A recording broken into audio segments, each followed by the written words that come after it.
You're tuned in to the TruSouL Radio podcast, where we celebrate the Bay Area's house music culture. Each week, we dive into new tracks, the local party scene, and the roots that built our community. Whether you're an OG on the dance floor or just discovering the sound, this is your space for connection, history, and groove.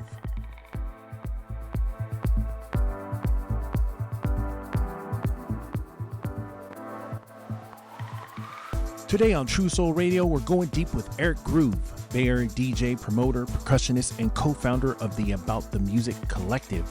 Known for his DJ sets blending reggae roots and rock percussion, Eric's one of the minds behind the legendary Back Yard Boogie.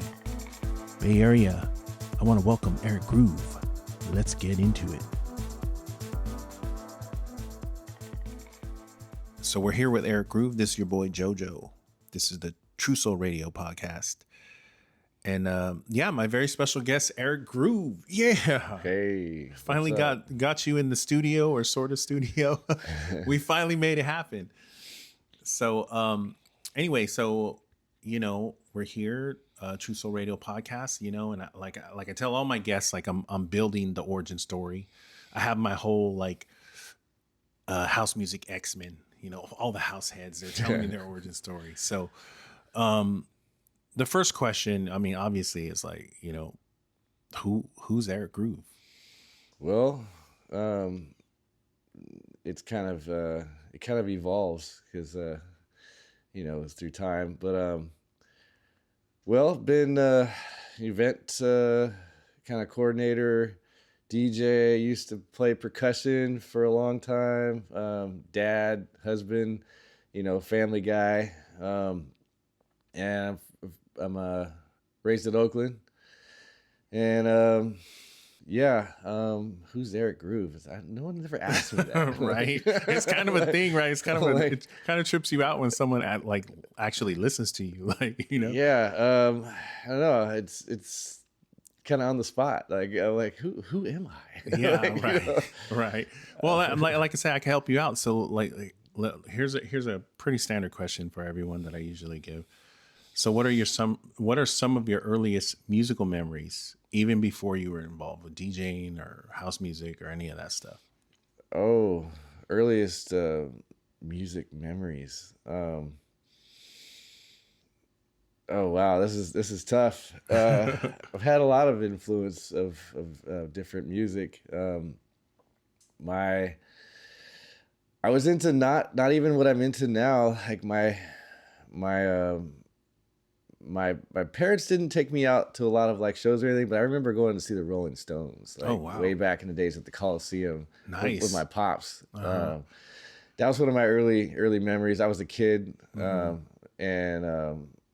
I thought that you will always have that. Yeah. All the things that we thought we would have in the Bay Area here, you thought all these things would be available. Yeah. And things changed so much. Of course. That was back in the day, probably when the Malibu was there. I don't know if you remember that. It was the Malibu, still there. Right? The Malibu, the castle. Everyone would just call it the castle. Yeah.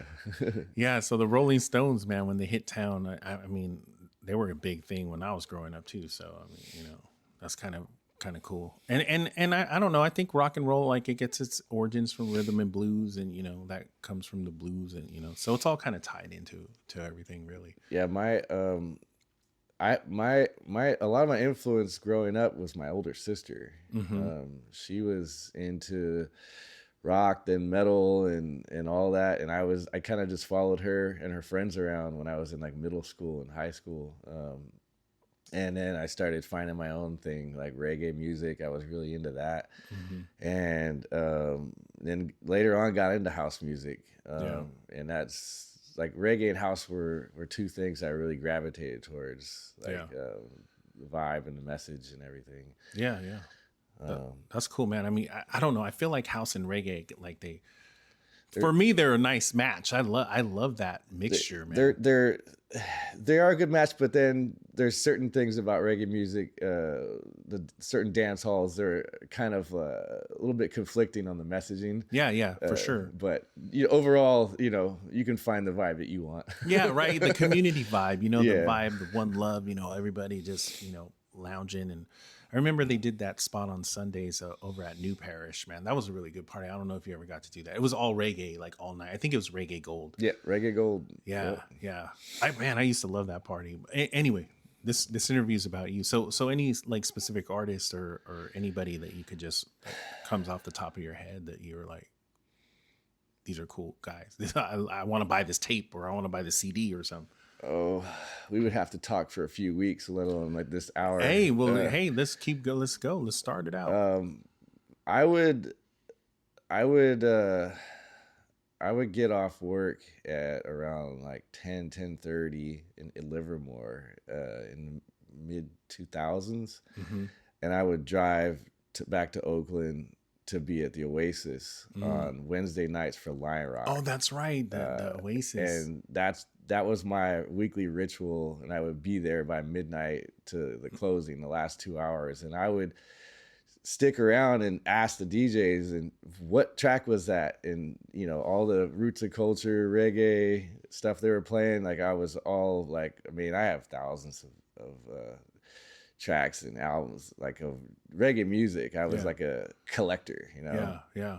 And like that party, like the Jah Warrior Shelter crew and those guys from, you know, Rhythm was like a big influence. All the music that he would play out on Berkeley, on Shattuck. Like I would ask him, like, what is that? Like I would always be going around and trying to find out what is the latest reggae music playing, and then learning the roots of everything too. Yeah. Shattuck Down Low on Sundays. Yeah. And you know, Kings of Kings, Smokey and those guys. Yeah. Milk Tuesdays. That was another, you know, Jah Weiser and those guys. Yeah. Like that was my thing, and I was really into reggae. Like I was trying to learn everything I could about it. You know, Anthony B was one of my favorite dancehall artists. And you know, I would go to Reggae on the River, Sierra Nevada World Music Festival, like all these campouts, and like I was really into that scene and the vibe and that community. Yeah.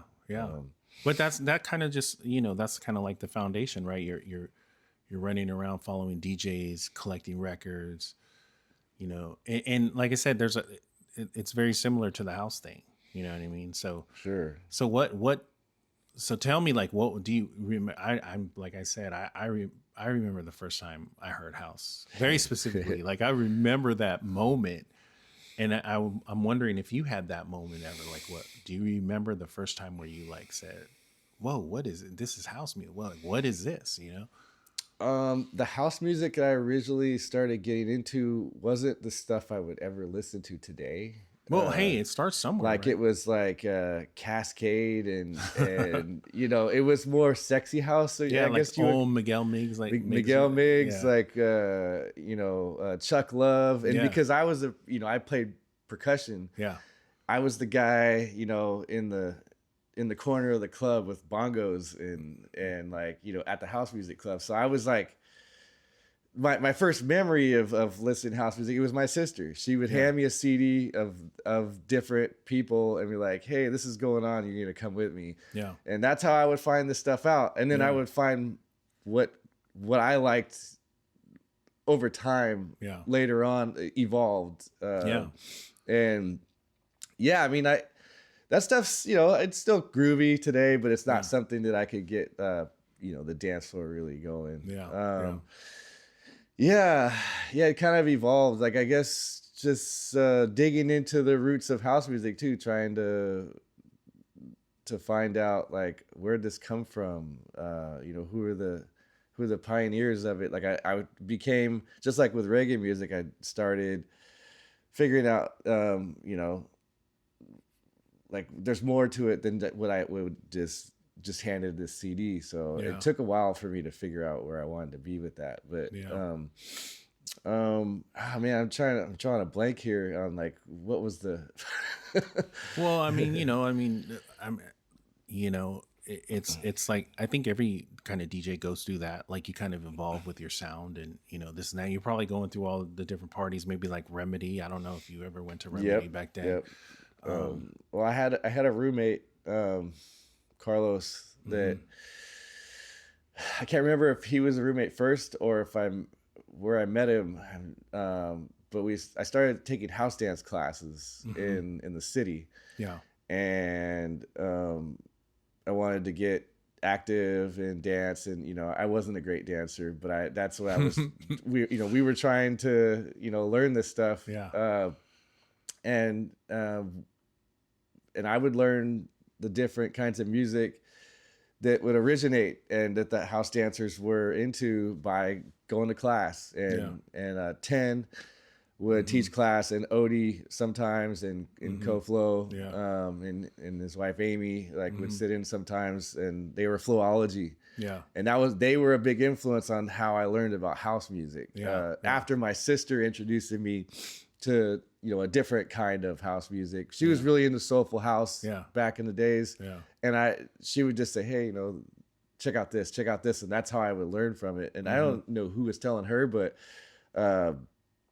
different people you would come into contact with, they would be like, check this out. And so I just started digging and going to house dance class. We went for a while. That's how I would learn, through dancing to this stuff. Yeah. And over time, going to those guys went to New York one summer. Yeah. And we were out at doing our rounds at all the places, and ended up at Fort Greene for in Brooklyn for the Soul Summit party. Oh, and it was that was a huge influence on me on the park parties that I ended up started throwing in Oakland. Seeing that party, thousands of people dancing in the summer, babies on shoulders, ciphers, drum circles, that was really aha moment.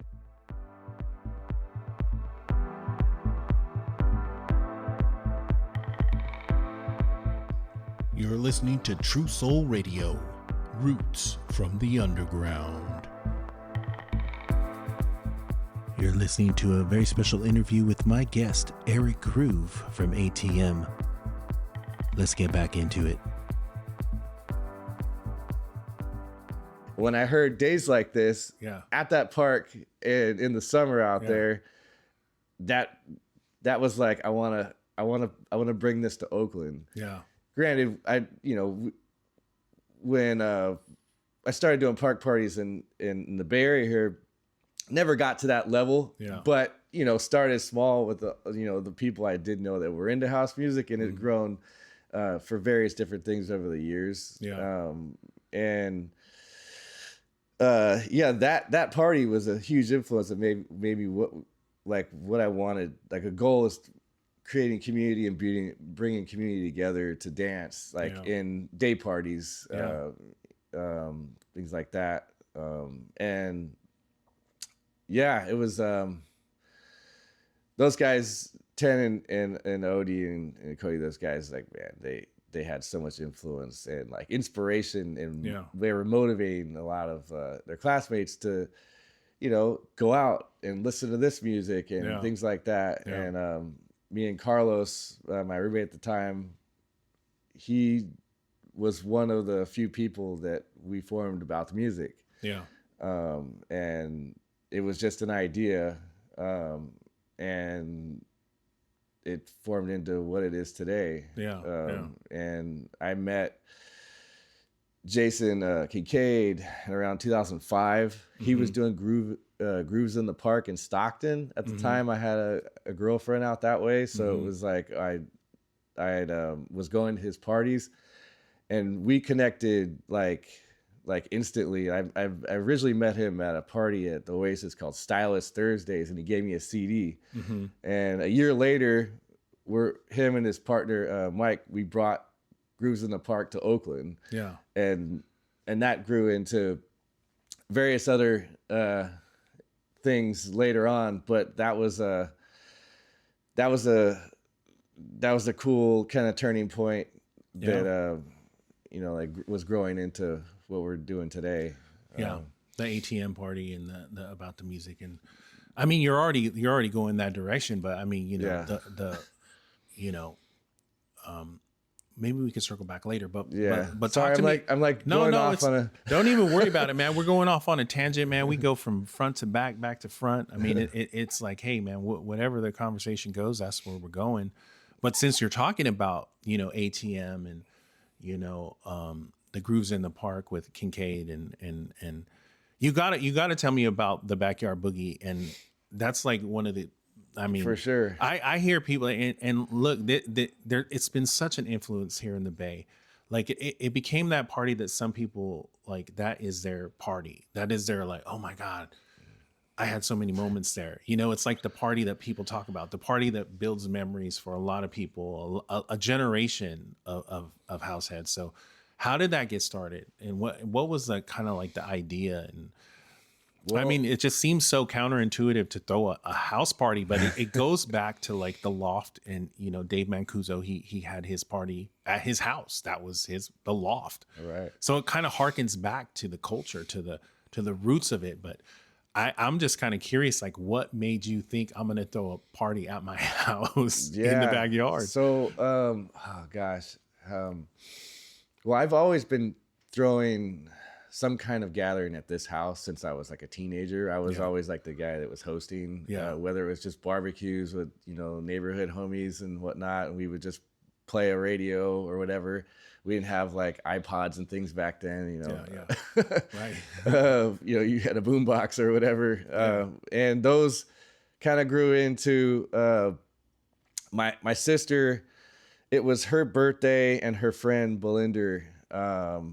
And she was like, I want to do a backyard party. And I think she lived here still. I don't even remember when she moved out during all that. But regardless, it was Nat and B's Backyard Boogie. And that was around, I'd say, 2010-ish. Yeah.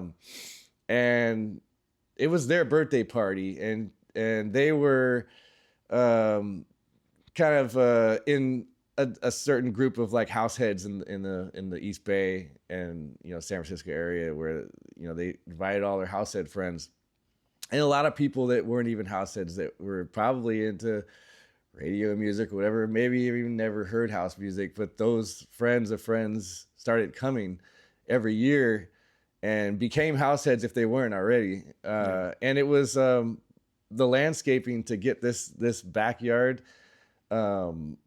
to the way it is today.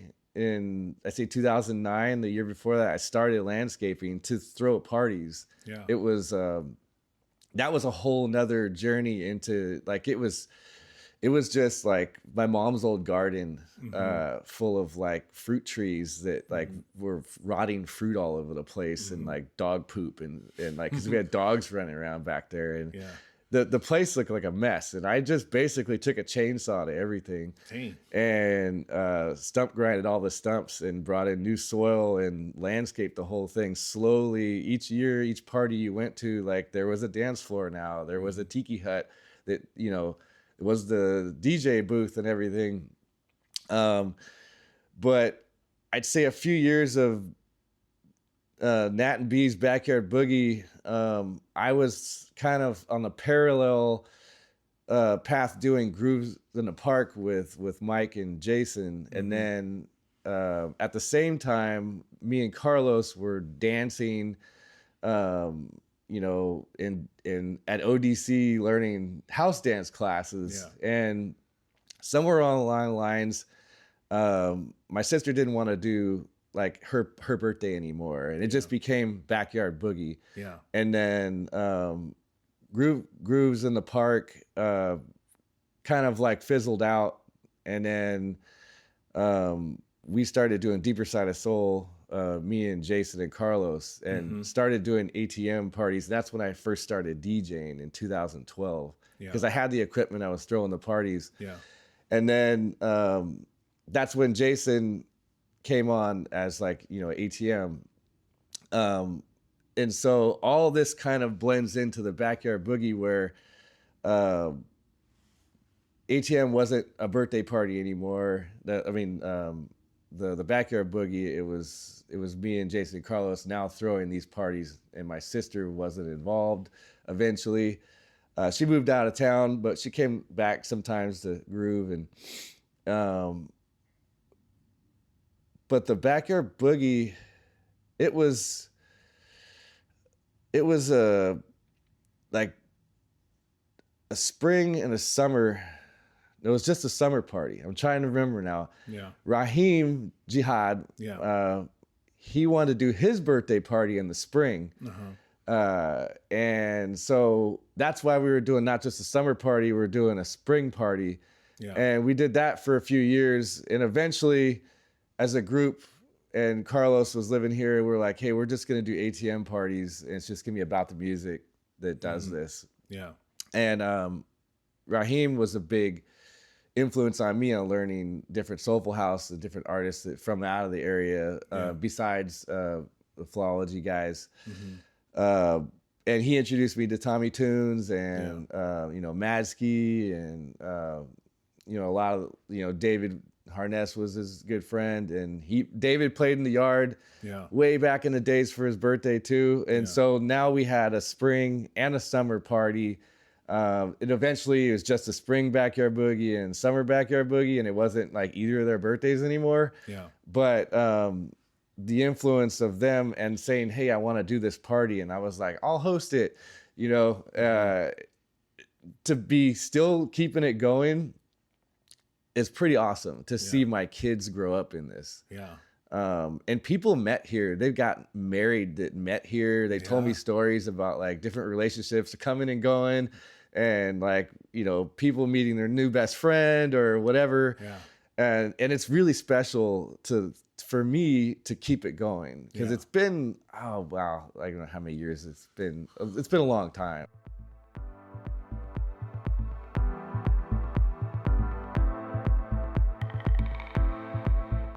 This is TruSouL Radio, keeping it real, keeping it deep, keeping it underground.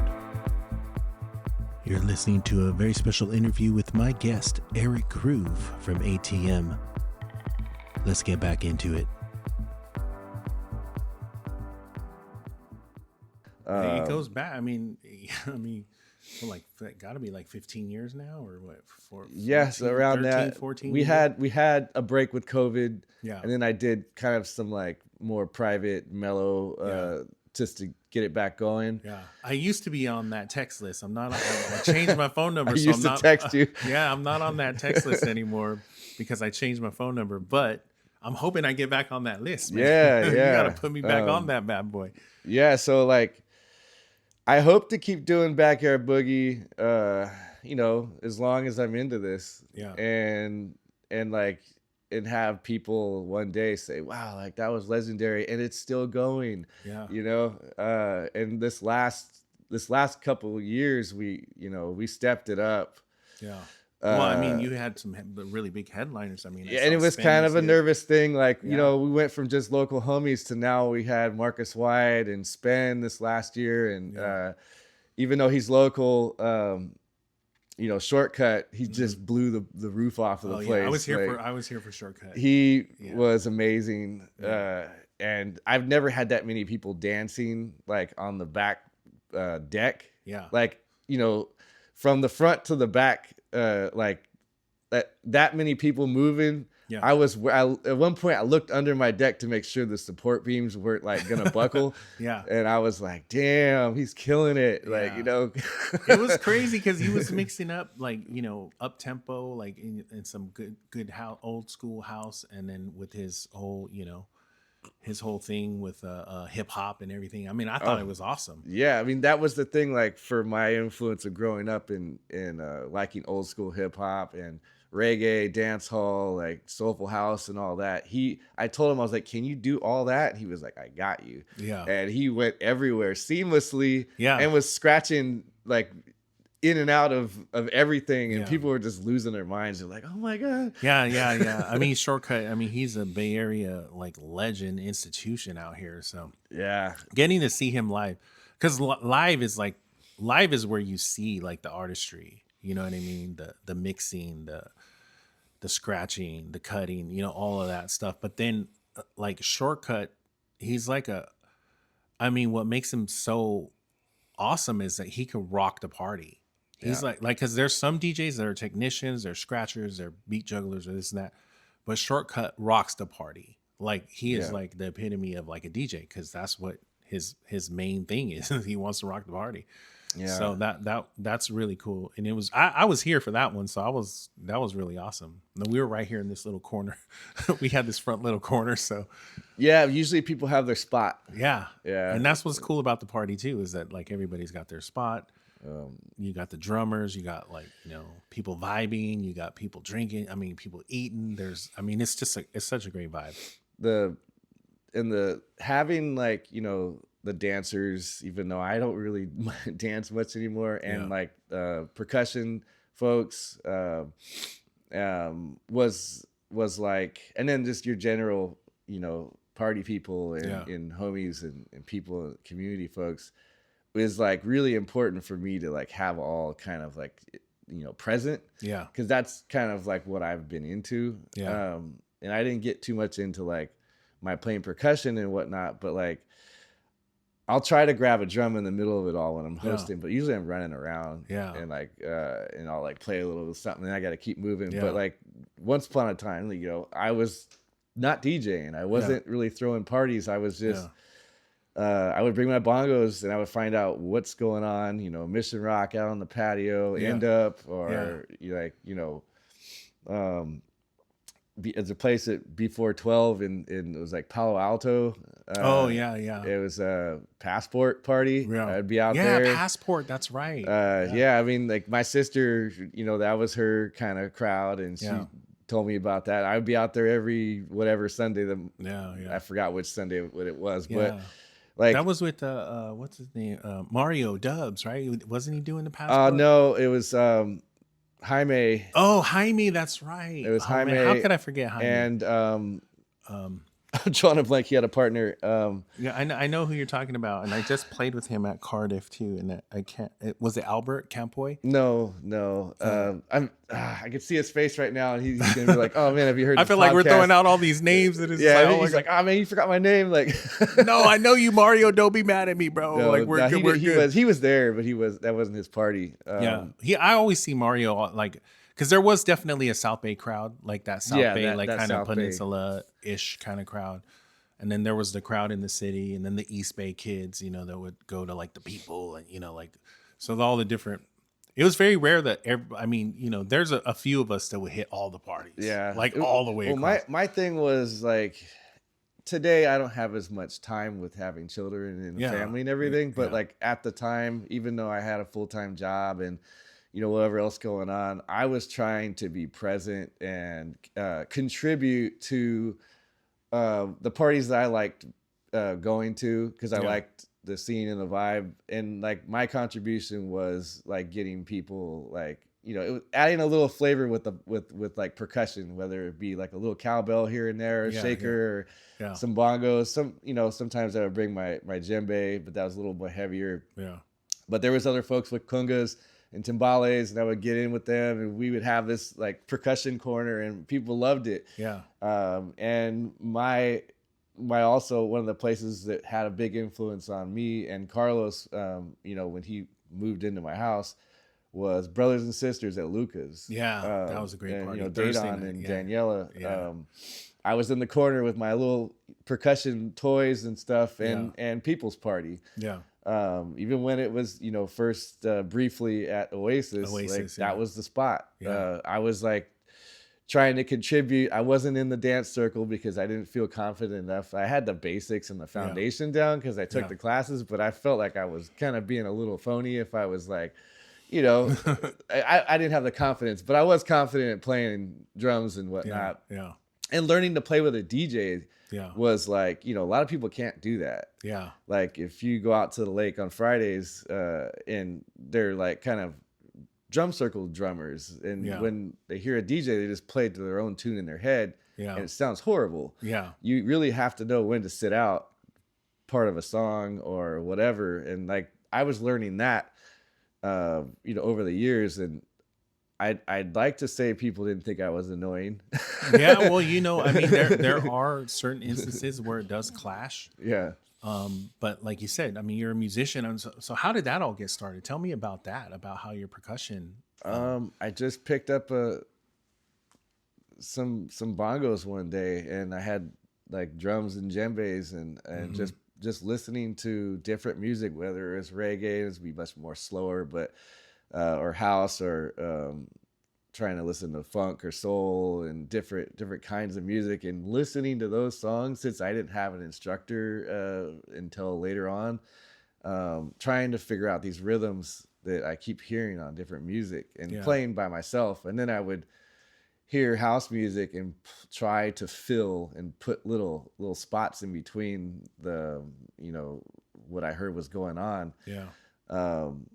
And I kind of wish I was more active with doing that still, but I just don't have the time or the energy. But it's an amazing integral part of the house scene. I mean, that's been going back for years. I mean, I would bring those bongos to Winter Music Conference. Oh yeah, that was another thing my sister was into going to out there in Miami, and we went for a few years. And I would bring my bongos out to the parties on the beaches out there, and all those clubs and this big hotel pool parties and stuff. Like, I was like, those bongos went like a many places. You had them in your carry-on or what? I had it had its own bag with a strap, and you know, and like that. That's dope, man. Yeah, I was out there with a lot of the Bay Area heads. A lot of Bay Area heads used to go. I think it was like 2006. Between 2006 and 2010 is when I was going. It was exactly. There was like all the heads from the Bay. We would go.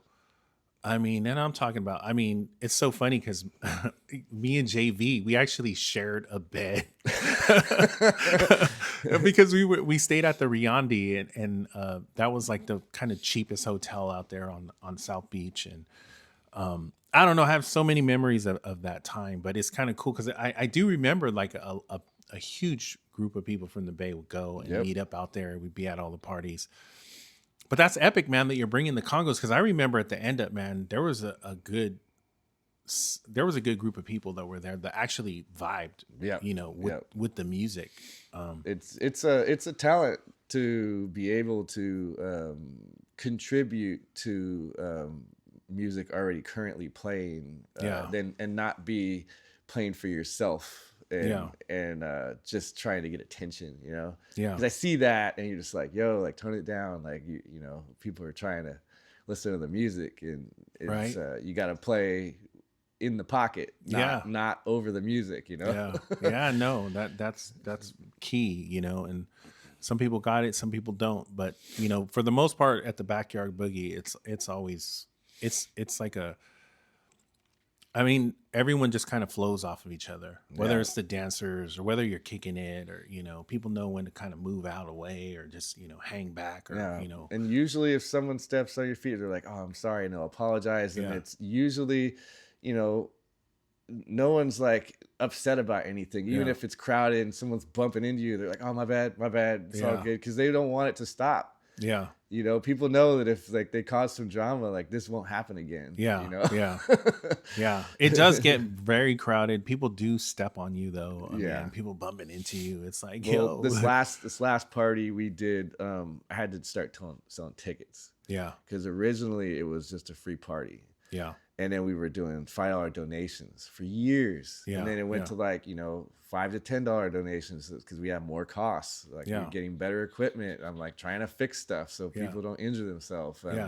Like, and then, okay, we want to pay the DJs. Like we got to start charging $10 or, and then like, okay, we want to invite so-and-so to come out.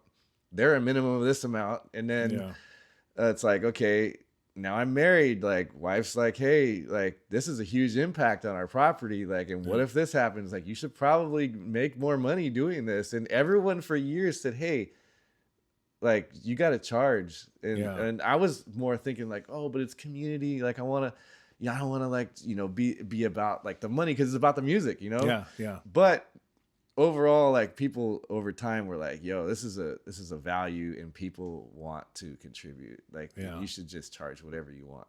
Yeah. And so to get some of the randoms out too, I just started doing tickets like on Eventbrite.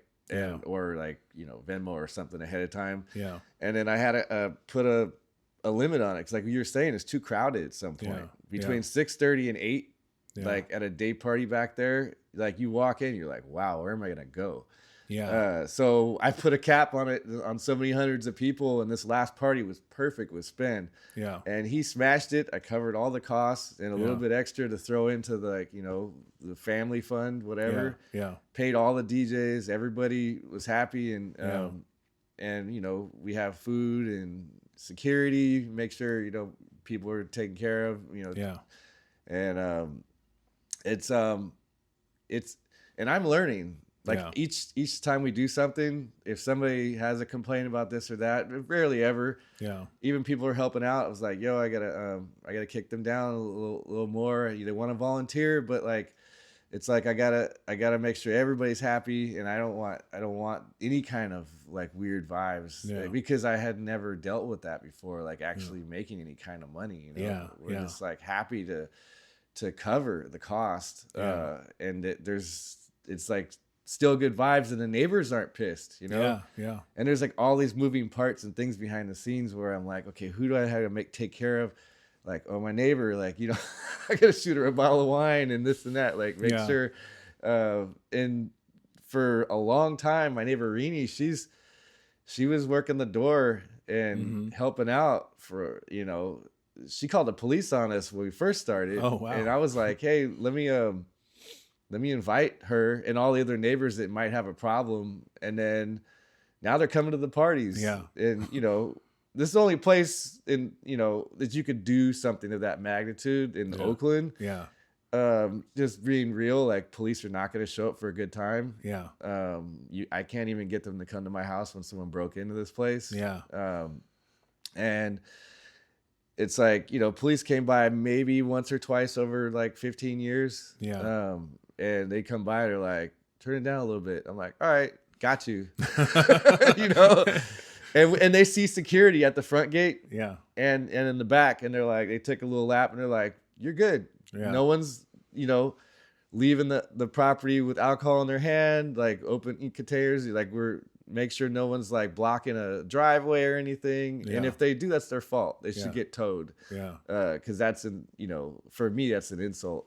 To the party if you do that. I think that's what's really cool about it too, is that it's so chill. Like, it's so chill. Like, and people are cool and mindful of the neighbors and mindful of where they park, and you know, and it's kind of interesting that you set up the porta potties in front. You know, I mean, it's like a thing, man. It's like you got everything covered. Okay, well, turn it back to New Year's. Well, the first house party here was actually for Carlos's birthday in 2008, I believe. 2008, 2009, I forgot. It was his birthday, and JV played, and I think, oh man, we had to have a look at a flyer, but there was a few homies, but it was like inside the house here, and we used to do house parties inside and out the first like handful of years, and you'd have a sound system in the living room and outside. Eventually, I had to cut the inside out. It was just too much. People in your own personal bathroom and everything. And, you know, we had no porta potties. It was like a line to the bathroom down the hallway. And it was like, New Year's Eve parties here were legendary. But I had no porta potties. I had no security. I had no bar staff. I had people who was just like helping out, making drinks in the sunroom that is no more. And they were like horrible drinks because they weren't bartenders. The Sunshine House back then? I mean, what's that? Did they call it the Sunshine House? I thought that was the name of that. Of what? Of the era. They would call this place the Sunshine House. No, it was always ATM House. Oh, ATM House. Okay. Yeah. I thought someone called it the Sunshine House. I can't remember. I don't know about that. Well, hey man, it was going around. Maybe it was sunny and when they went or something, and they were like, "Hey, it's the sunshine." Well, you mentioned the sunroom or whatever, but I mean, I heard of parties that had it indoor and outdoor here. I wasn't coming back then. Well, it was like when we first started, it was like, you know, dancer influenced. Like specifically. And so you needed wood floors, and I had wood floors. Or linoleum. It was you know. Well, there was a nice even level surface. No one's gonna be on the dirt. And or that something. was like, you'd have a cypher in the living room here. Yeah. But like, yeah, so those unregulated kind of no real big plan for covering a lot of the needs of people that are attending a party. Yeah. It was like, wow, I can't believe I did that. Like people were like, going to their cars, just peeing on my neighbors, Oh my gosh, fences and stuff. And, wow. And that's the kind of complaints I was getting. And I'm like, oh, I'm so sorry. Like, and I was young. Yeah. And I didn't really trip on it at first. And I was like, well, if I want to keep this going, I'm going to do day parties. Because those New Year's Eve parties went till like 3, 4 in the morning. Yeah. And we had a sound system in the backyard too, Mm-hmm. till 3 or 4 in the morning. Oh, wow. It was when we were doing events here, it was always reggae and old school hip hop in one room and house in the other. And we did that for a long time. Yeah. And because that was, what I was into. Yeah. And so having a DJ eventually down the road that could do both seamlessly between tracks is like Shortcut was like, it just blew everybody's mind because like they knew like when you go to a certain parties, even if they had 2 different rooms of sound, you weren't going to get that with one DJ. You have to go to the other room or, wherever, if you're at a club or something. Mm-hmm. And I don't know too many clubs since I heard of everything over the last like 20 years of even having those genres at the same party. Back in the day, in the 90s, before like 9/11 and stuff, a lot of the clubs had a room for everything. There was like a pop room. There was even a salsa room. It was like all the big clubs had that. But there wasn't many open format DJs from what I remember in the city. There might have been some like maybe at the Glass Cat or something like that. But yeah, it reminds me of like Jazzy Jeff. Like Jazzy Jeff could do that. He could play like house and hip hop and reggae, everything. He's that kind of skilled. But not DJ. just house, but like, like underground. Yeah, no, Jazzy Jeff has some dope record. He actually had a compilation on Defected, Jazzy Jeff in the house that it's all house. Nice. Yeah, like and I gotta dig that up. Oh yeah, you gotta dig that up because he does like house and disco, and he's very influenced by the complete like picture of music, of hip hop, house, and funk, soul, reggae, everything. So, but yeah, it was an amazing party, and Shortcut is a very unique individual. So yeah, I'm glad you brought him out. And Spen too. I heard Spen rocked it. I've seen Spen many times at many different venues. I saw him at Winter Music Conference. Yeah. He smashes way back then, and I'm like, who is this? Yeah. It was like Spen. Yeah, he's Baltimore. He's old school. Yeah. A lot of his old stuff on Basement Boys, and he was teamed up with Charisma and. The Jasper Street stuff that he did back in the day. Amazing artist, man, for sure. Yeah. There's so much to my story. More I'm thinking about all this. Well, tell me, share. We got plenty of time. And I've over the years I've been trying to kind of acknowledge like, why am I doing this? Yeah. You know what I mean? Like it's a lot of effort and a lot of energy to get people together and have a successful event. Yeah. And one important thing for me was doing it for community, like for therapy. Yeah. And like having that space wherever we're at, whether we're here or out in the park or at an underground or whatever, where people always know like what they're gonna get, and it's not like, God damn, what's going on this month? Like it's gonna be random or whatever, Like I've been to a lot of parties I like to, but then you're like, oh, you don't know what you're gonna get. Yeah. And a lot of the things that me and Jason today are intentional. It's like we're not going to do something unless we know it's going to be like something that's people really would enjoy. Instead of just having a party, just have a party. Yeah. And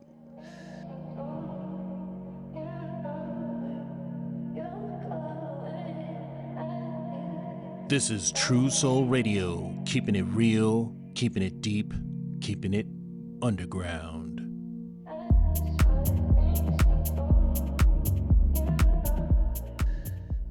And like having a family and getting older, a lot of people aren't going out. Yeah. Having the more day party kind of focused things that you could bring your children out. Yeah. And then, you know, maybe they could be little house heads, you know. Right? You're like breeding house heads now. And so like, and he was somebody, you know how you have different crews, you kind of see them do parties over the decades and they kind of fizzle or whatever and this and that. You know, we've had our disagreements and things like communication where, you know, we're always working on it and everything because every group has that stuff. Yeah. But like he busts his ass to like, just like me, to put on something for people. And it's very rare to find somebody like a partner in music that is that passionate and that like serious about like organizing things. And so I think that's why, you know, what we've been doing so long is successful because he puts in a lot of work and so do I. Yeah. And I think the day that we're like, we just don't have it anymore. Like our energy is just not there. It's probably when you won't see or hear about like us doing too much, you know, but like, as long as people are enjoying and like telling us like, hey, like, you know, when are you going to do this? And we're going to keep doing these things. Yeah. But if we're putting our energy and time and everything into these things and like people don't show up anymore, that's probably when we're not going to do it. But for now, I think, you know, it's still going. Yeah, no, people are showing because we're all getting old. It's like, you know, right? I'm dude, I got so many grades now, forget about it. And but like having day parties are it's really cool to, you know, we ended up doing different names for the park parties we're doing over the years. Yeah. Whether, you know, when COVID hit, we, you know, went from the park to out at Brooklyn Basin. Yeah, Brooklyn Basin. That's right. Did a couple years doing things out there, and that was a cool little party, man. Yeah, I mean, there was a lot of different crews doing stuff out there, but I went to your guys's though. Yeah, it was a lot of fun until they started developing and cutting off all the parking and all that stuff. Yeah. And that was like, you know, just us bringing our stuff out, like just like the old days. Yeah. And just kind of just renegade party. Just set up shop somewhere. But like today, it's just like, you know, to have the energy, and you know, he's over, I think he's like 50 now, and I'm like about to turn 47. Yeah. To just bring out all your stuff from your house and like for a free thing is like, you know, it's like I might want to hire a sound person, so I don't have to break my back, you know. Right? It's a lot. You guys got a lot of gear though. I mean, we did that one party where we set up over there by the lake. By the lake. Well, the what do you call it? It was like the bonsai garden over there. Yeah. And I just, man, you guys brought a lot of gear. And then even not just, and my daughter came to that, so that was kind of cool. Nice. Oh yeah, you played with this. Yeah. So nice. My daughter came to that, and she rarely gets to go, so that was kind of cool to have her there. I have a picture of me and her at that party, and it's like, she's not even into DJing. I'm like, dude, like, do you understand? Like, I'm gonna give you all this, like, all these records, and like, you don't even know like the effort that I put into this damn collection. Yeah. But yeah, that was a cool experience though. And yeah, you guys bring a lot of gear. That was the story that I was saying. You guys bring a lot of stuff. So when we do like a park party, it's few and far in between because you know, it's a lot to make happen. It's you know, it's we just have to time things, and you know, with the time we have and the energy we have and like what everything else is going on. Mm-hmm. And what's really important for me is like there's always something happening on the weekends. Yeah. And I'm one of the very few people that look at the calendar for like on Facebook, or if somebody texts me, or just like start searching people's socials to see if there's things happening the day I want to do something. Yeah. And I will consciously like choose a date because there's not anything else planned, or at least a minimal amount of things planned, so the whole scene can thrive and not like throw another party when I seen two other groups doing the same. Yeah. That's what irritates me when I Yeah. see like, there's already 2 crews doing a day party one day, and then you're a third one and you choose the same day and you already Yeah. know they're doing something too. And it's like, Yeah. you're guaranteeing to split up the crowd. Yeah. Because we're not that big of a crowd anymore. Yeah. Well, It's yeah, like- a lot of people don't make the rounds anymore. They go to one spot and hang out and then go home. Yeah. I mean, that's what I do. I'm old. There's a few heads that do everything, Yeah. and props to them. Yeah. But I can't do that anymore. I can't do that either, man. But All the just kids so and- people like most of the time, you occasionally there's a date where like if you're at a venue, you're like, this is all they got. So Yeah. I got to do a party that day. And yeah, there's something else going on. I get that. Yeah. But so that's the other thing, being intentional with what you're doing, not just saturating the weekend too. Yeah. Like, when we do something, it's got to be special. Yeah. Whether no one else is doing something on that day, or a DJ, if I can, that no one's had, maybe never even heard of. Yeah. Somebody we ran into over the years, like 10 Yeah. years ago, like we ran into in another city or something, or maybe we forgot about it, we remembered. And just trying to do something different. Yeah. And when we're doing an event, if you look out through our calendar year, whether it be Oktoberfest, we have, that's a whole nother story. And at that, Yeah. we have a stage at a street festival, daytime thing. We'll do a park party. I'll maybe throw an underground. We do 2 backyard boogies. We'll do a boat party. Yeah.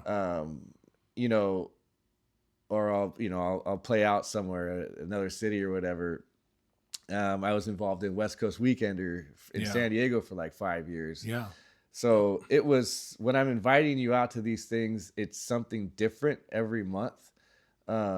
Whether and it's a different kind of location too. Yeah.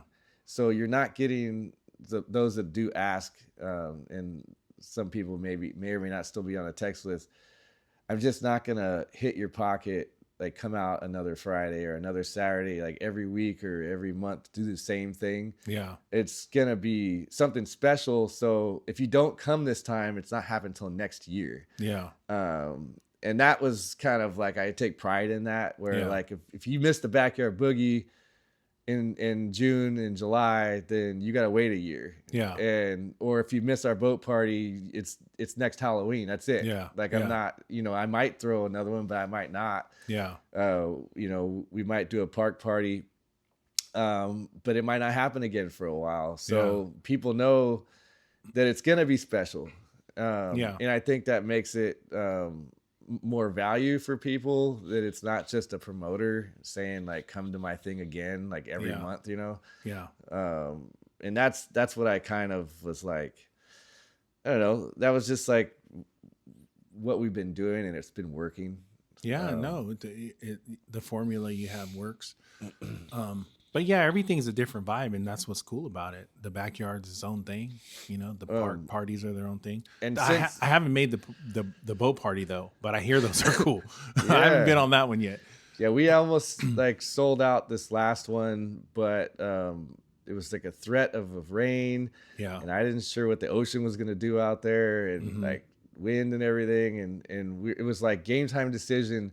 We were gonna break even, and have this party, maybe have a storm come in while we're out there. I don't know, Mhm. but the forecast said it was cool, but there was Yeah. a window where it was like might shift. Yeah. And honestly, I wasn't gonna chance it, and we canceled like right before. And so we sold like almost 100 tickets, and we needed basically 120 to sell out. Mm-hmm. And with that party, those last 20 tickets were actually make money. Yeah. So we weren't gonna make anything, and I was just gonna throw a free party basically. And I Yeah. was like, we made as a group decision, the later on party because there was a second one late that night on the boat, they canceled first, and then so the staff's hours got cut in half. So it was like not one thing, it was a bunch of things. Yeah. And we were like, all right.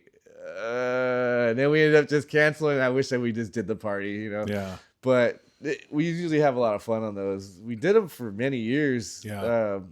But yeah, it's just They're cool. Not many people do bow parties around here, which is kind of weird because San Francisco is a bay city, but it's just cold out there on the bay, man. sometimes it is, sometimes it isn't. Yeah. Remarkably, it would be chill. But like it's expensive to rent like a vessel.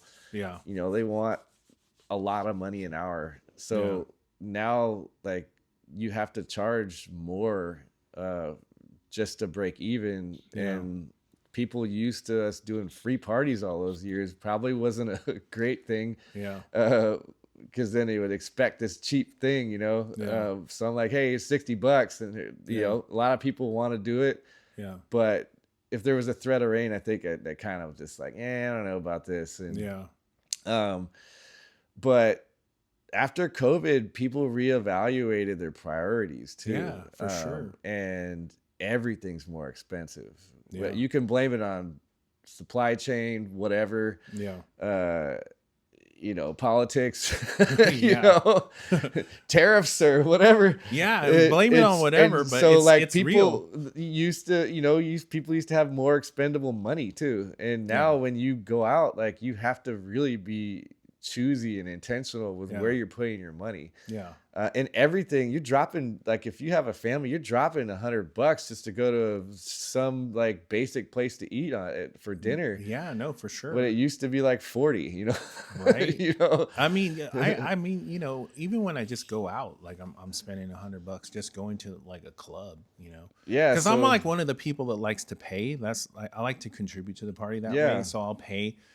And then a drink is like freaking $20, you know what I mean? You have a couple drinks, now you're like, you know. And that's also what, you know, event organizers and venues and or we're dealing with is like the cost of living around here.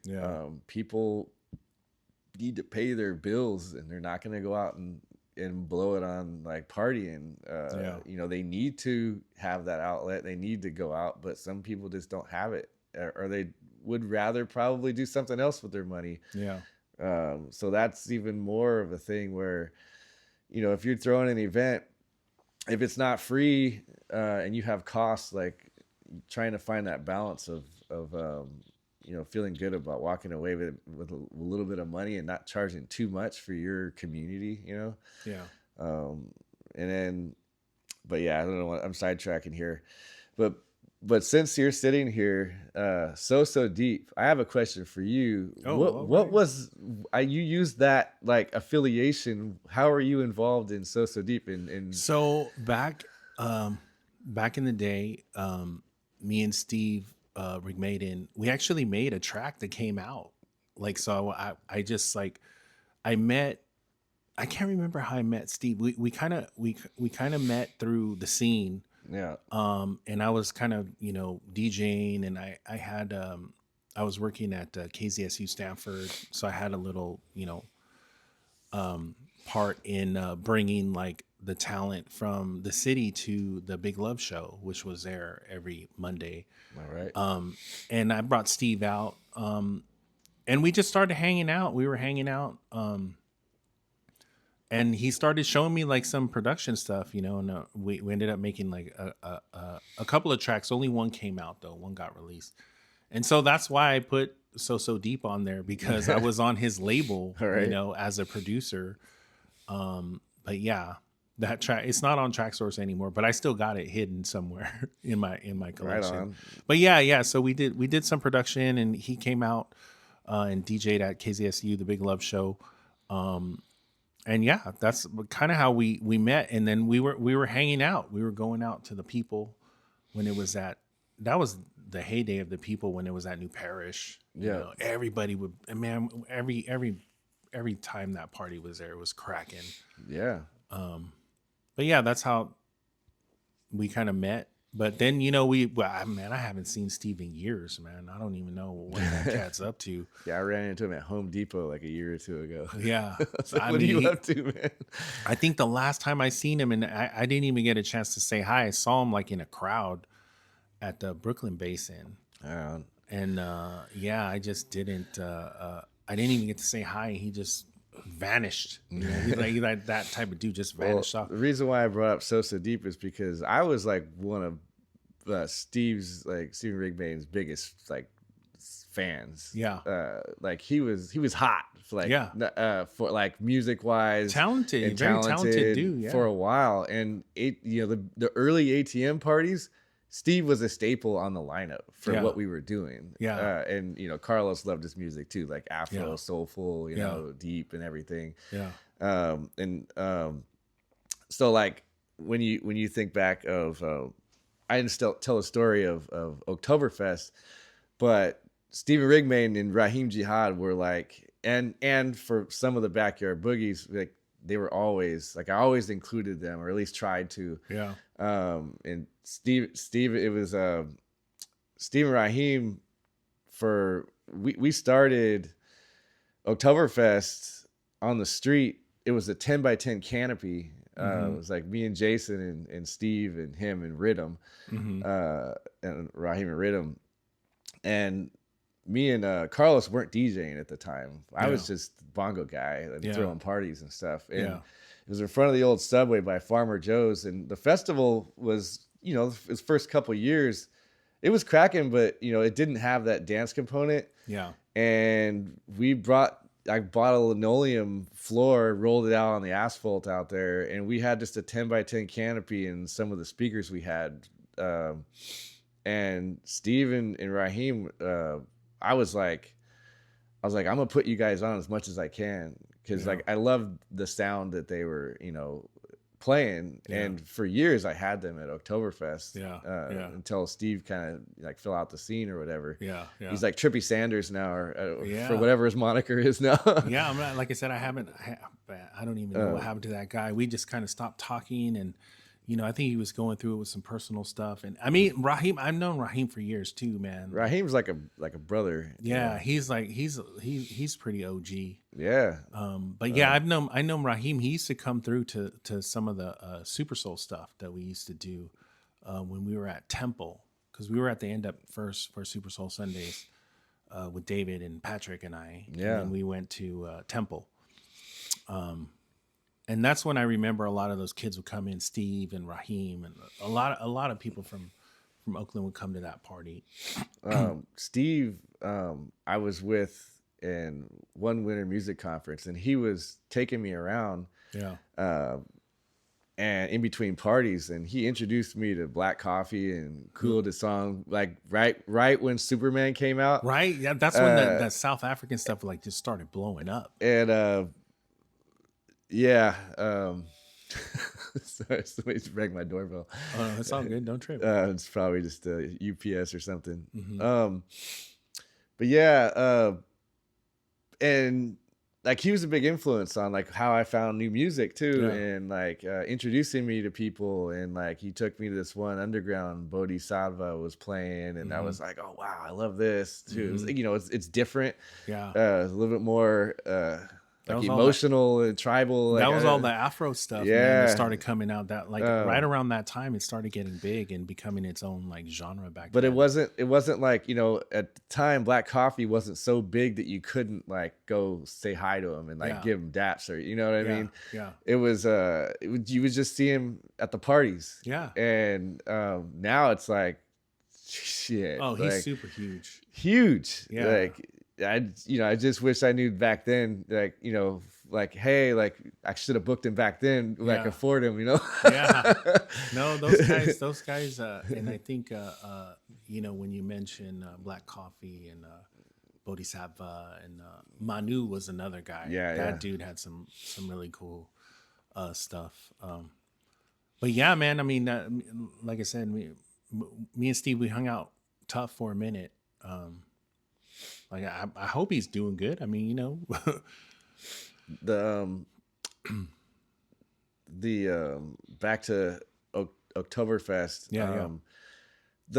How I got involved in Oktoberfest was the current directors, Daniel Swafford, met me on the street corner. There was a memorial for a guy who got killed. He got shot walking his dog around the corner here. Oh my gosh. And I took my bongos out and was like, I didn't know the guy, but I was like, this sucks. It's right in my neighborhood. And I wanted to meet my neighbors and whoever this person's family was. And I went out there to support and just jam out with some other folks that brought instruments. And I met Daniel Swafford because he was like a local community, like in our neighborhood guy. And I invited him to one of the house parties. Back then they weren't as epic as they are today, but it was still an impressive house party. And he asked me, he's like, can you do this out in the street, out in at Oktoberfest? And that's when we had Steve and those guys playing. We had a dance party like right in front of like Farmer Joe's right there.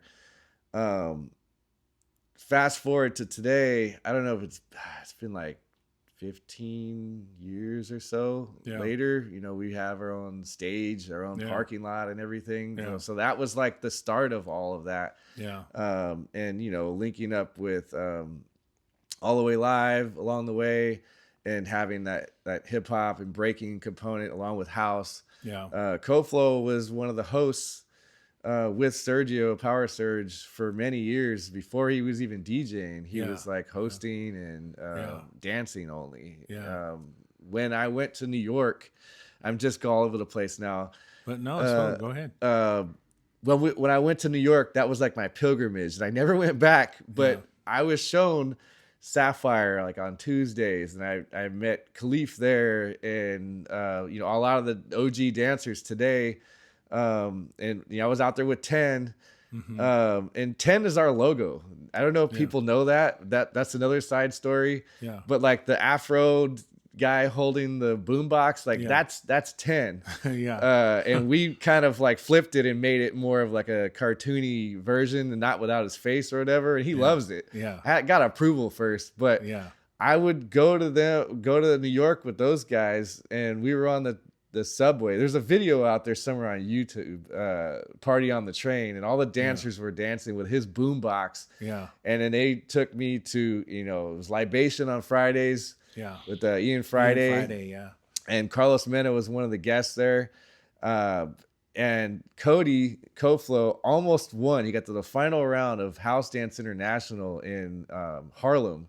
And so I went the whole circuit to the dance competitions, the club parties, the park parties. And then on Sunday was Soul Summit. And that trip influenced me so much to like try to bring some of that vibe to Oakland, because somewhere along the lines I was told Oakland is like the sister city of Brooklyn. And you have a lot of transplants from the East Coast that come to Oakland and they're like, hey, where's my people? And they'll find our parties and they're like, yeah, this is where I want to be. And like, that's a comfort for me to be like, hey, I'm glad you're feeling this, you know? And same with like, you know, Daydon was a transplant, I believe, from New York. And the Brothers and Sisters party, we resonated the dancers to that party on Thursdays. And I would go to that one too. I'm kind of all over the place here, but I'm trying to figure out my point here. Just there's so much history around here. Yeah, man. And I've never made it to the bigger festivals in Chicago, like the Chosen Few, or Atlanta, the House in the Park, and you know, some of the other parties are in Jersey, and you know, different other, like Baltimore probably has some pretty good day parties. One day when I can travel and things are still, all the house heads are still doing this stuff, I want to make it out there, because I'm sure I'll get more inspiration for, you know, what we're doing here. But yeah, as long as I'm motivated to keep creating space for people, like I'm going to keep doing this. And I don't know. It seems like it's never going to end, but I know it will one day, because we're all getting old. And people just feel like, yeah, house music. Like, I don't know, man. It keeps going for me. It's just been nonstop. I would think it would, but like at some point, like, I don't know, who are the next generation that are going to kind of hold the torch when we're like, I don't know. They're the cats that are coming to your parties, man. You know, it's a great crowd, you know. The cats that are at the lake or whatever, man. Yeah, there's a lot of dancer, like kind of younger groups in their 20s and 30s that I see that are kind of a hopeful to keep it going. but that's still a small group of people. Yeah. And that's great. Yeah. But hopefully, they'll people tell their younger brothers or sisters and and keep it going. Yeah. But we've been doing this a long time, and I'm young in the game compared to the old house heads in New York and Chicago. Well, yeah, there's some cats that have There's been around people for a with like long walkers time. and like canes in the parties. Yeah. Like, they're like, there's some OGs. I mean, there's some OGs that are OG to me. yeah. And I've been, doing this since 95. So, yeah, it just keeps going. I think it's a lifelong thing, man. I mean, honestly. And, you just keep, as long as you're into the music, man, you're a house head. That's it. Yeah, for sure. But yeah, I don't know. There's still so much to say about like the history of all this. I'm telling you, man, like that's why I have this podcast going. I wanted to get the history out. I wanted the younger heads to hear the stories, the behind the scenes. When I was like first started DJing, I missed the vinyl era. Like, you were probably playing vinyl. I was doing CDJs. Yeah. Like scratch CDs, at the party, like hoping that you didn't get the little. I mean, I have techniques. I have vinyl myself just to kind of play at the house and the novelty of it, or to have it when say Shortcut wanted to play. I had to pull out those old record players. Mm-hmm. But I mean, it's all digital now, and you can't even like if you go out to a club or the standard. Even the 3000, it doesn't have a CD port anymore. Yeah, no. So all those CDs, like I have in those books, I didn't throw them away. I still got mine too, dude. Trust me. But that's how I got started was like playing CDs and burning copies of the same things for like if you want to do different rhythms for reggae music and things like that. Yeah. I was mostly like I think I was playing reggae before house music on like CDJs and stuff. Yeah. And so we're telling stories. So Sierra Nevada World Music Festival. I don't remember what year it was, but it was before I had kids. So it was at least 10, maybe 15 years ago. Uh-huh. There was no after party one year, actually a couple years. For whatever reason, they didn't plan it out. And so the stage performers and all the people in the camping areas would be like, what are we going to do? So there'd always be renegade parties, and they would try to shut those parties down. Our group was like 10 cars deep. So you had like a parking spot behind each car. So we had like a huge area. And there was this canopy that 10 gave me. It was like a military looking canopy. Yeah. It was huge. Uh-huh. And that was our dance party wherever we went. I took that to Soul Camp. Mm-hmm. I took that to Sierra Nevada. It was in the backyard when it rained during some of the backyard parties. But we had a dance hall that was epic. Yeah. And me and Jason were playing on old CDJ like 800s or something. Yeah. Just having like burned CDs of like different rhythms of different tracks and going back and forth, and had one speaker. Like one JBL speaker, but it was like a big ass speaker. It was like a 15 or whatever. Yeah. And at one point we had hundreds of people in our camp and it went out to the fire roads and it was live. And the West African drummers that were on stage, they came, and the dancers, they came, and it was just this scene. And the security came, they couldn't shut us down. They had to go get highway patrol to shut us down. Oh my gosh. And like that was the vibe, dude. Like at a like a international world music reggae festival, to have your own camp be like the party.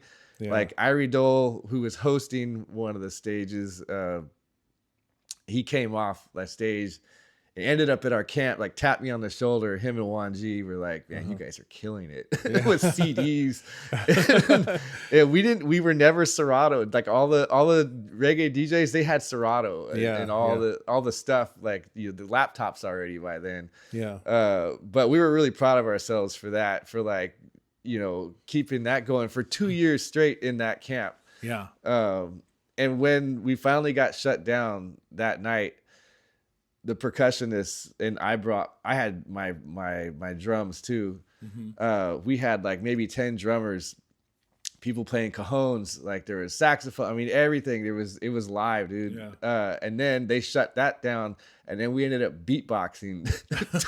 Oh my God. You can't stop the party. You can't stop you can't stop us. And like that was just a quick story. It was abbreviated. There's a lot more to it, but Yeah. it was so much fun to do, like, just, you know, not even really planned out. It just happened that way. Yeah. And we would do things like that at reggae festivals, and it was just like so much fun, man. Yeah. It's just to see the look on people's faces when at the height of a party and they're just like in a bliss, you know. Yeah. Like that's why we're doing what we're doing. No, exactly. And it sounds like it happened very organically. And Yeah. that's like all your parties, like kind of Yeah. evolved organically, and they just build and build. When like the backyard is packed, and I go up to the deck and I look down, and you see the look on people's faces, and they're just like, they got their eyes closed. Yeah. Like I tear a little bit. They're Yeah. just like in their moment, you know? Yeah. It's like, I wish I could capture that vibe in a bottle and, like, you know, have it to drink later, you know? Yeah, Like, you know? Yeah. But like, you know, if we didn't have stuff like this, like, you know, there's a few things happening since COVID. A lot of things shut down, you know, venues lost, you know, the revenue, whatever. They, you know, things aren't happening. People lose their motivation. They have kids, or Yeah. crews break up or whatever. But there's a few things happening now that are, you know, pretty cool, and Yeah. still like hope for, like, you know, the scene. But like, if we didn't have, say, like days like this on Fridays out at the lake, and if I stopped doing what we're doing and a few other crews decided, like, well, we're just not going to do this anymore, that's probably the day I actually would move away from Oakland. Yeah. Because of all the negativity, crime, and everything you always hear about around here. Mm-hmm. This, like, music and culture around here is the one thing that keeps me telling my wife, like, no, we can't leave. Like, Yeah. but the day this all fizzles out and you don't have that vibe to attend and have that, you know, release and moment away from whatever you're dealing with, is probably the day I will leave. And I just hope we can keep it going. Yeah. You know, as for days like this, a 5-year Renegade in Oakland at the lake, Suleiman and Morgan are pretty awesome to keep that going. Yeah. And you know, I play out there a few times a year, Mm-hmm. and it's special. And I spend a lot of time going through a set for what people are gonna, like, get to hear. Yeah. For in general, DJing, as a DJ now, even though I didn't really consider myself I was more of a selector, you know? Yeah. Yeah. Like, I'm choosing music. Yeah. And yes, I can transition well enough, but I was always the guy just throwing parties. So Yeah. I happen to DJ now, and I can play drums, and I could dance if I really wanted to, but I was like the organizer guy. Yeah. So now that people are calling me a DJ, I'm still a little uncomfortable about it, because I probably couldn't take my records and blend well on a turntable, you know, because that's when you really can DJ. Yeah. Like, just being real. Yeah. No, I mean, But I have a good feeling for a song, and, you know, the next one you want to play, and trying to be seamless with it, and you know what doesn't work and what would. But for DJing, you didn't ask, but since I'm just talking now, I'm trying to find brand new music that no one's heard, whether it be an edit from a classic, or something that's like a new banger that hasn't been out yet, that just came out like this week, and play things that are familiar, that people, you know, the jams, and some classics, but that are like an edit. And trying to tell a story. I think it's really fun to do that. Yeah. Sounds like a DJ to me. Yeah. But like, if I've been asked to play gigs, I've turned down a lot of gigs. Yeah. These last like 5 years, because, you know, I'm a dad. Yeah. And, you know, there's a certain amount of energy you need to prepare, and time And if I can't do it, I just say, "Well, I can't do this." Like I'm not gonna give you what I know I can. Yeah. So like when you hear me like that, like my name is on a flyer or something, it's because I'm putting hours and hours into that set. Yeah. I'm not just grabbing my flash drives to play some music. Yeah. You know, like I've thought about it, thought about what vibe is in a feeling a certain song's going to be and the story that's going to go along with that night. Yeah. And sometimes things you kind of have to ad lib and like, oh, this isn't going to work on the spot. Like you thought it was going to be different, but generally I put a lot of work and time into and thoughtfulness into, even if it's just an hour. Yeah. And so if anybody hears me gonna play out sometime, just come through. Because I'm not gonna BS you. I'm not just standing there pressing buttons. Right, I'm like, you know, humbly. I'm just, you know, it's in between, you know, being a dad and like having a full-time career. Like I'm gonna put my time in and make it worthwhile for people to come out, you know? Yeah. I talk a lot, so just tell me to whatever. If you got some other questions, I'm just rambling at this point. I mean, you covered everything. And like I said, it usually happens organically. You covered everything from the art form of your whole DJ perspective, you know, your parties, where it came from, you know, so. I mean, honestly, like I said, it usually happens this way. People just go and then just, it's really, it just starts going. So yeah, there's, I don't know what time we are in here, but you have any other, anything that I haven't not covered? Like I said, you covered everything that I wanted to ask. And like I said, it just happens organically. Yeah. So I appreciate you, inviting me to come on, man.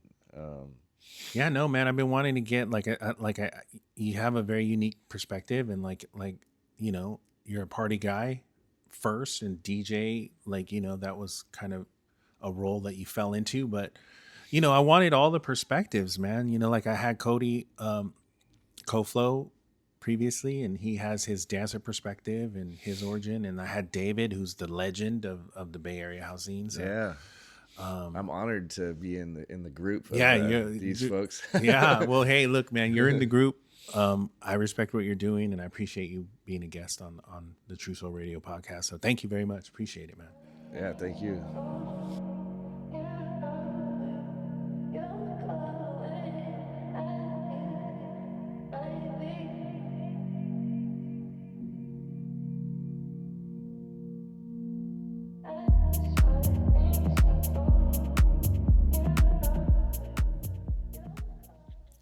So here we are.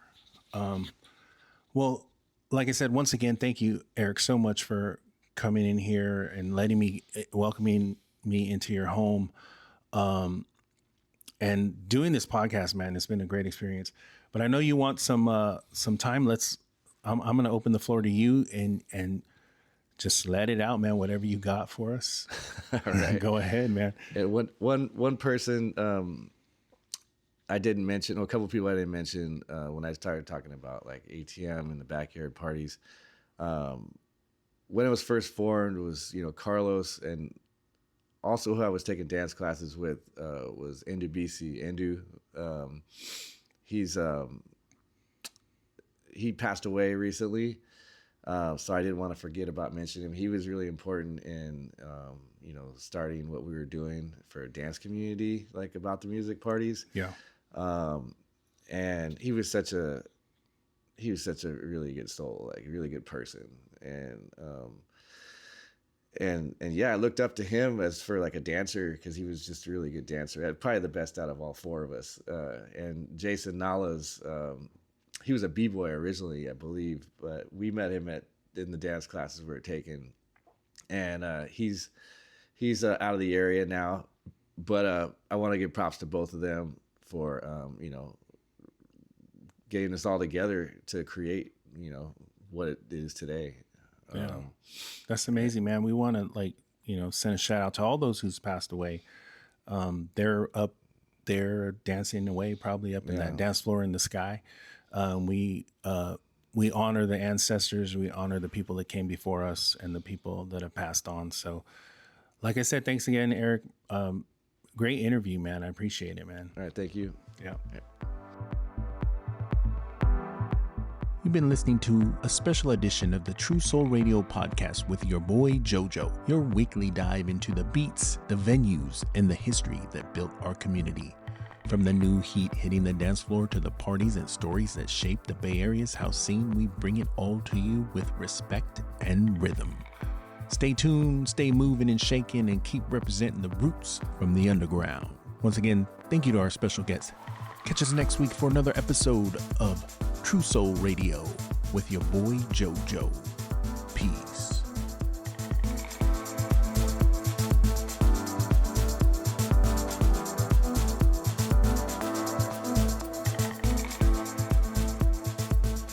What up, it's JoJo. I'm about to lean into that mix now, getting into about an hour's worth of music. Check it out. Thanks for listening. Thank you to my guest, Eric Groove from the ATM Collective. Let's keep it deep. Let's keep it real. Let's keep it underground.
You think I'm crazy? Oh, you haven't seen a thing. Just wait till I pull this thread that you made and watch as your world unravels. I won't get my hands dirty. No, I'll just let karma do the work for me. If I lose everything, it's a small price to pay. If I'm going down, I'm taking you with me. You will remember me. Oh, this is your legacy. I know it hurts, but trust me, it could be worse. You will remember me. My gift to you is a memory. I know it hurts, but trust me, it could be worse.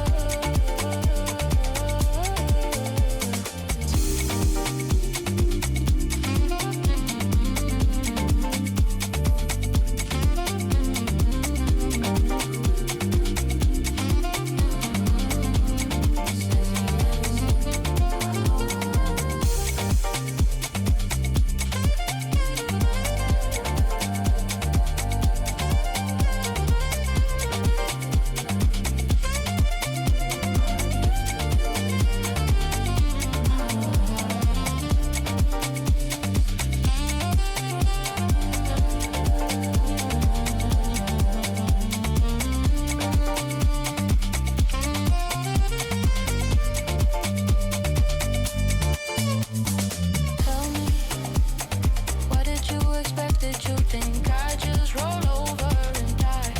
Maybe at first, but I learned that I can use your hate as fuel to start the fire.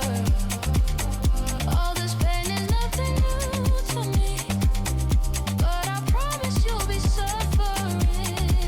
'Cause if I lose everything, it's a small price to pay. If I'm going down, I'm taking you with me. You will remember me. Oh, this is your legacy. I know it hurts, but trust me, it could be worse. You will remember me. My gift to you is a memory. I know it hurts. I know, trust me, it could be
Tell me, what did you expect? Did you think I'd just roll over and die?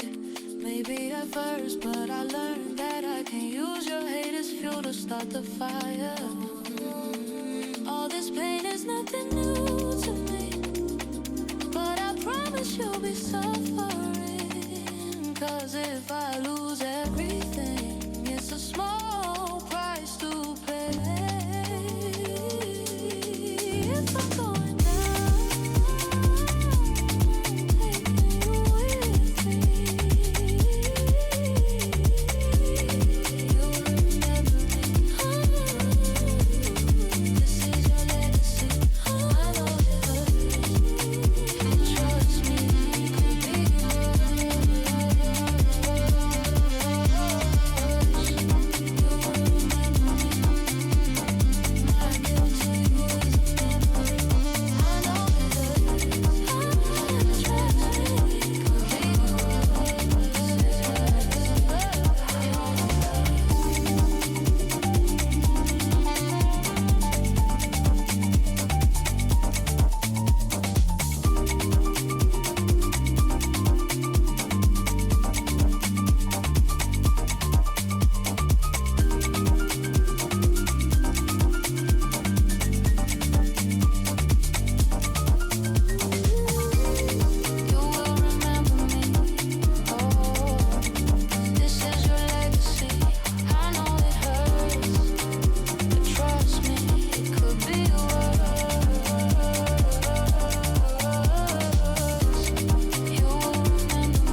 Let the rhythm make you whole.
studio want to give me 5 minutes to explain black music. 5 minutes? When it took me all my life to feel it. I mean, it took me a whole lifetime to feel the funk. You don't explain black music. You won't explain black music. You can't explain black music. You live black music. You sweat black music. You cry black music. You die black music. You smile. That's black music. 5 minutes. 5 minutes? You got a lifetime to listen, to feel. That's black music. Black music. What is black music? A collection of sound with a bassy rhythm that penetrates the soul. Life made whole, coming from the motherland, Africa. Fusions of soul, jazz, reggae, gospel, swing, rhythm, hip hop, without forgiving the pain, without forgiving the tears. So I want you to check this out. As one, my brothers and sisters, rise up and shout, because that is black music. Let it flow through your veins. Let it talk to your mind. Let it talk to your body. Let it talk to your soul. Black music.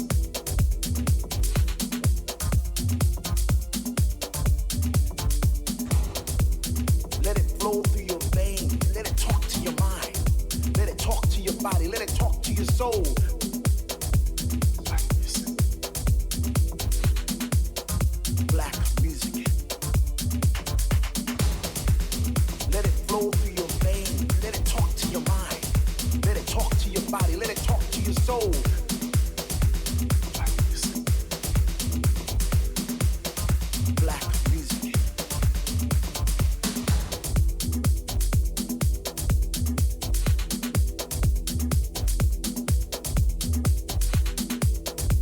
Black music.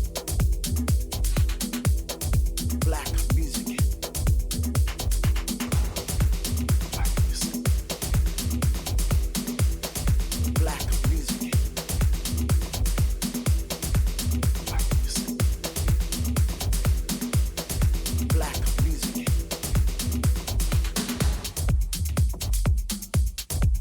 Deep inside, it will lift you up when you're feeling down. It will make you cry, take you on a ride. It will make you frown. It will lift you up. It will lift you out. It will let you fly. Impression breeds aggression, breeds secession, breeds expression. Expression is the essence of our mission. Can I get a witness? Black music is a survivor, a soul messenger, a hate suppressor, a truth processor. Can I get a witness? Brothers and sisters, from the motherland to the Mississippi River, the heart of Texas, the fields of Kansas, the streets of Nashville, and so on and on and on and on. Our sound is still alive and strong, and so on and on and on and on and on. The sound of our ancestors did carry on, and so on. Did, still, and will carry on, and so on. Yes. Black music. Black music. Yes. Black music.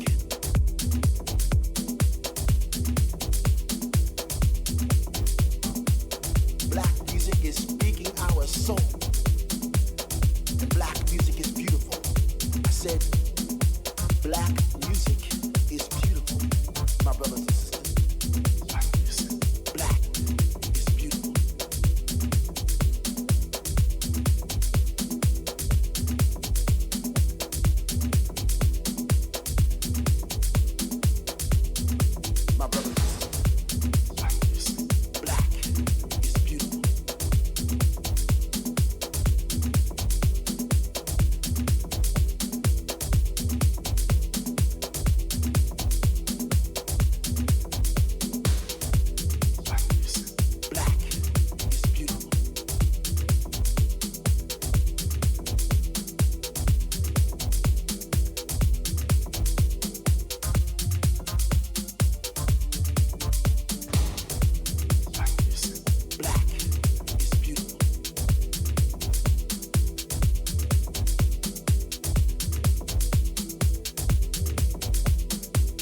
percolator. It's time for the percolator. It's time for the percolator. It's time for the percolator. It's time for the percolator. It's time for the percolator. It's time for the percolator. It's time for the percolator. It's time percolator. Time for the percolator. It's time for the percolator. It's time for the percolator. It's time for the percolator. It's time for the percolator. It's time for the percolator. It's time for the percolator. Stop. It's time for the percolator. It's time for the percolator. It's time for the percolator. It's time for the percolator. It's time for the percolator. It's time for the percolator. It's time for the percolator. It's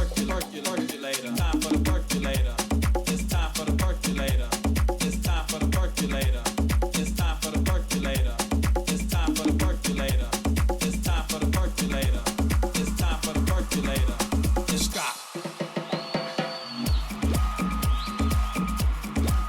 percolator. It's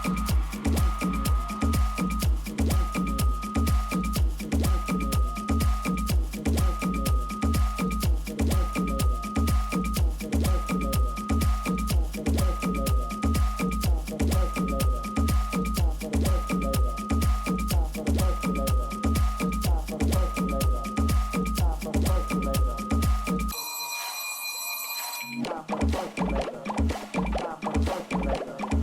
time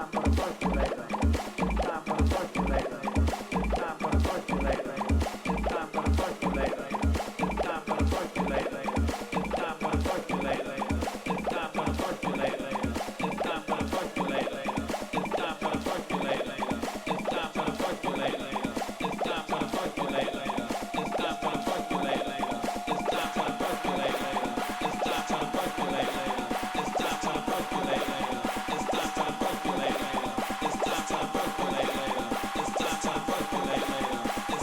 It's time for the percolator.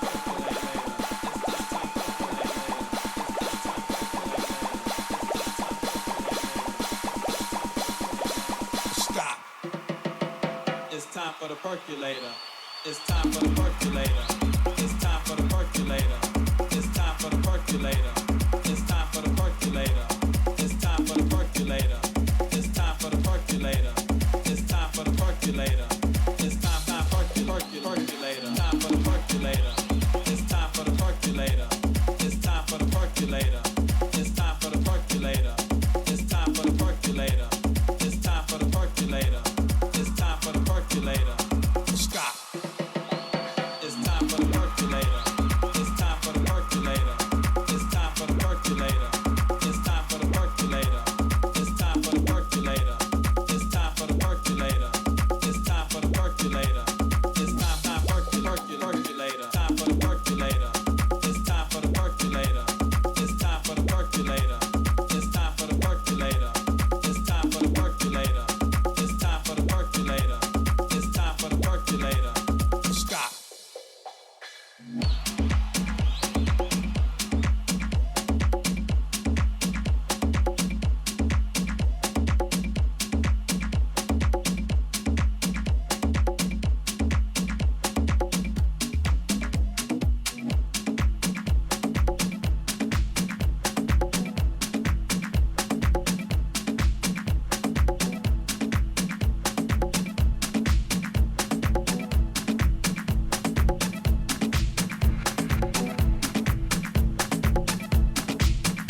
Batiga tutarion.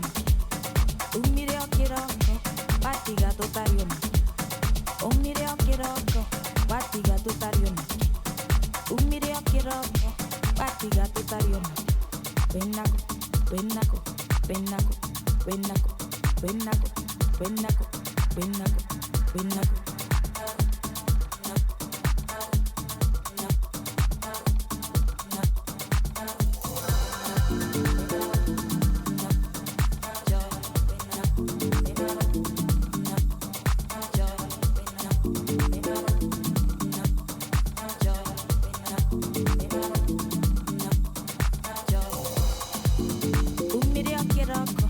Watiga tutarion. Umire okiroko. Watiga tutarion. Umire okiroko. Watiga tutarion. Umire okiroko. Watiga tutarion.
Benako.